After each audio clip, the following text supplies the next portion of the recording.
Welcome back to What's in the Box. Today we'll be taking a look at Neca's American Werewolf and London Kessler Wolf.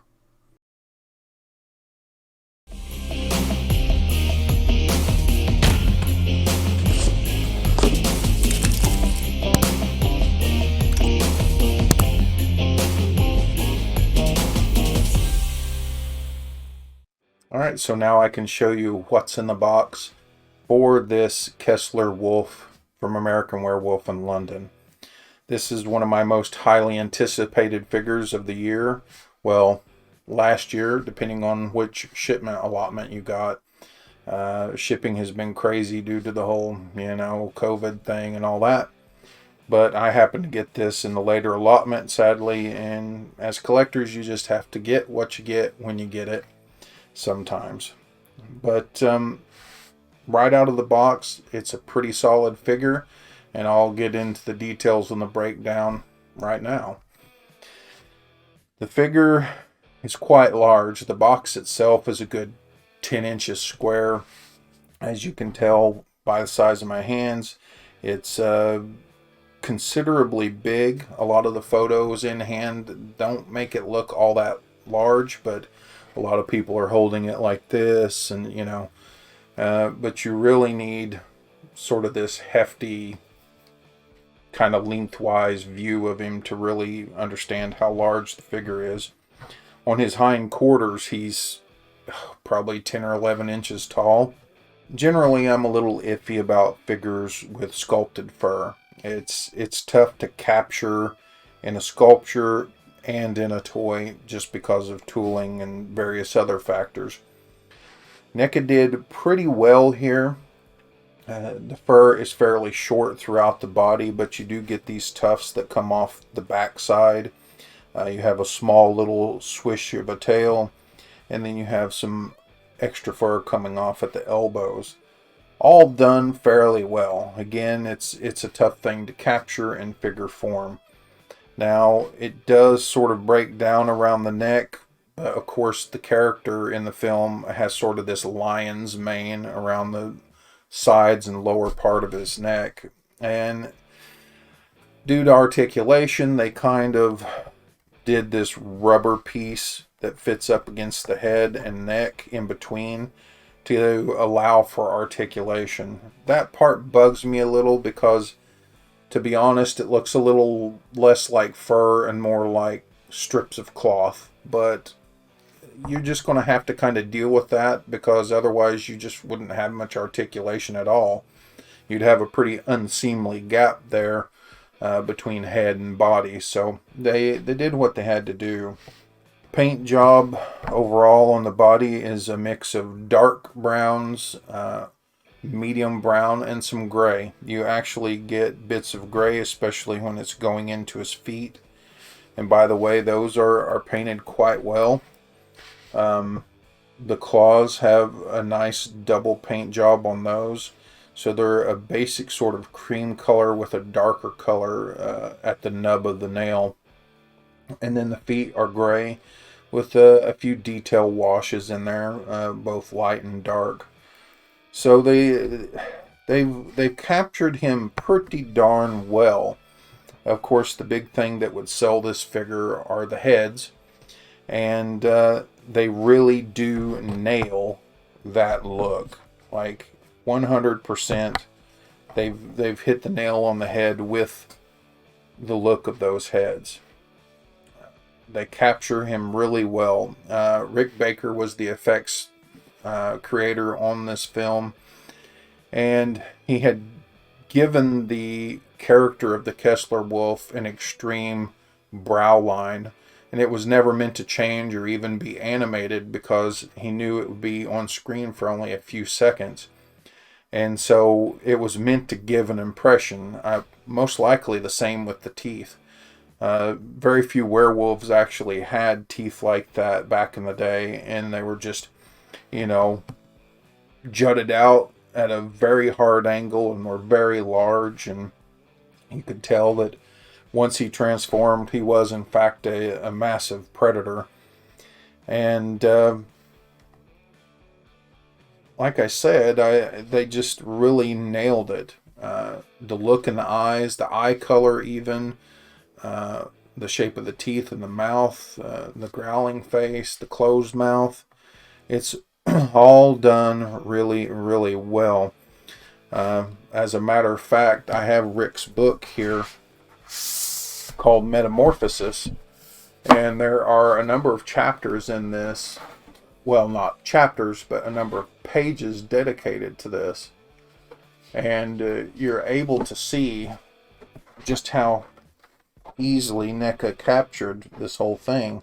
So here you have, right here, the closed mouth head. And we'll pop this off for you real quick. Oop. And then, of course, this little fur piece does come off of there. But you can see just how well they captured the expression and the detail on the face. Even this slight snarl that he has on the page here is just, it's really well done. Now, of course, we'll switch out ahead since that is off of there. And then you'll just take the little rubbery fur piece, slide that back on. Do a quick pop of the head, and it's back. Now, you can see down below here the growling face, and as you can tell, they did really well with that too. So it's really a great addition, especially to the American Werewolf line, and I do hope this continues as a line. The movie is full of massive visuals and stuff, and I really can't wait to see, Meatloaf Jack. If you're a fan, you know what that is. A living Jack, a partially throat ripped out Jack. I mean, there's plenty of variations for Jack alone. And I'd like both the guys in human form. I don't know what else, but there's a number of other things that you could pull from that film, and I think they would all look great and fit quite well. Now, as far as articulation goes, pretty good for this figure. He has shoulder articulation, hip. You could almost get a bipedal werewolf out of this. Sadly, his head won't bend down that far. I'd almost want to mod one and be able to make it stand like this, because he has pretty much all the articulation of a normal human figure. There's the elbows. He has up and down in the wrists, up and down in his paw there, as you can see there. Yeah, so that's pretty great. He even has a small bit of ab articulation. Not too bad. Mostly side to side, a little up and down. And then, of course, you get into this. The knees won't go any further, so you won't get any more height out of him unless it's back in these hind quarters here. They will bend back, but they won't go forward due to the cap here on the knee. But then he does have more ankle articulation and paw articulation there. So, yeah, I mean, they did really great with him. And, of course, you get in here and he also has head articulation. Let's get him posed a little bit. That's not the greatest pose in the world, but stick with me. And so, yeah, you'll get a good amount of up and down and side to side out of that. And that's all due to that rubber neck piece. Yes, it's a little unseemly, but it doesn't bother me too much.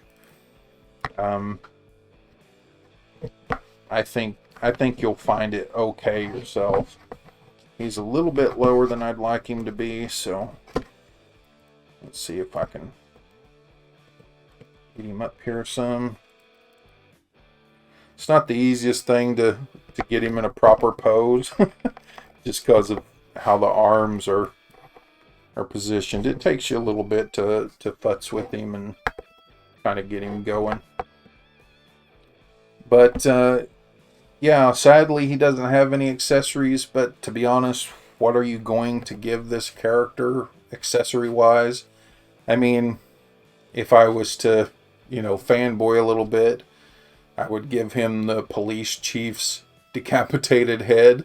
I do believe in the theater scene, he leaps out of the theater and rips this guy's head off, and it rolls across the top of a car. That would have been a cool little addition, but I can't hurt him too much accessory wise or rating wise on that. It's just, he's not a figure that would have a lot of accessories.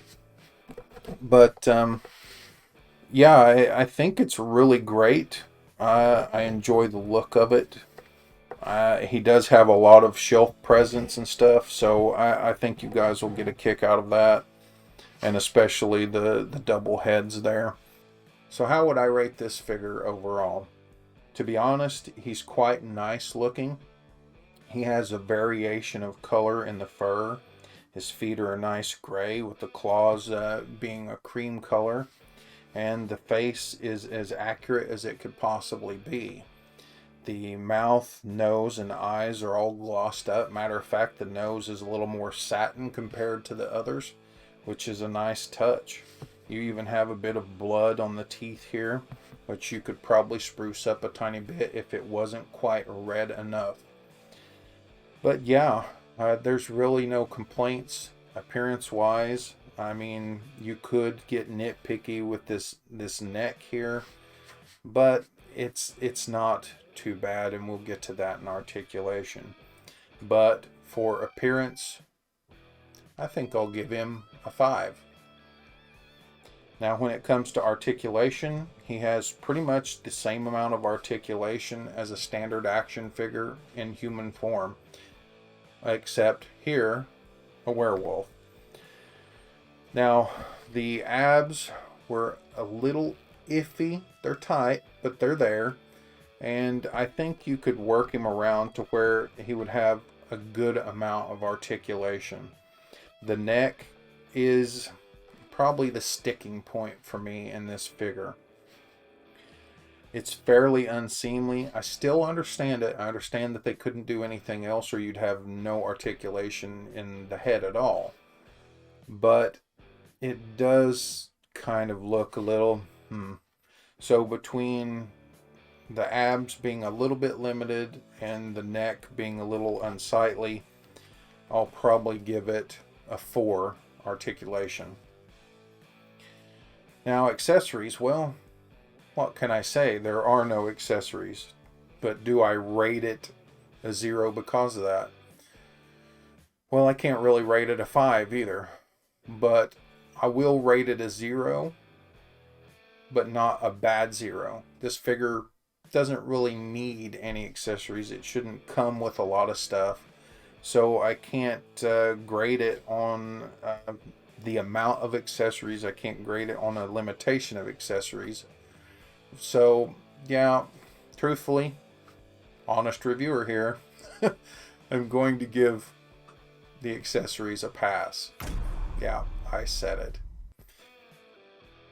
Overall, I think it's a great figure, and I think if you're a fan of this film, you'll want to pick it up for sure. It's as accurate a figure as you're possibly going to get in this scale, and Neca has pretty much nailed it overall. Again, huge fan of this film, and I think there's really only ever been 3 iconic werewolves in all of horror, and that would come down to the Wolfman, Kessler, and one of the wolves in the Howling.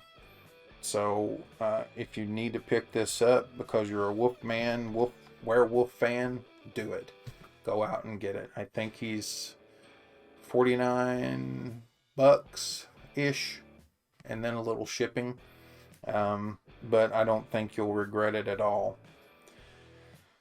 I do think Big Bad Toy Store has them in now. Amok Time has them in for sure, and you might find them for a higher price on eBay and Amazon, stuff like that. But I hope you enjoyed the review, and as always, I'll catch you next time.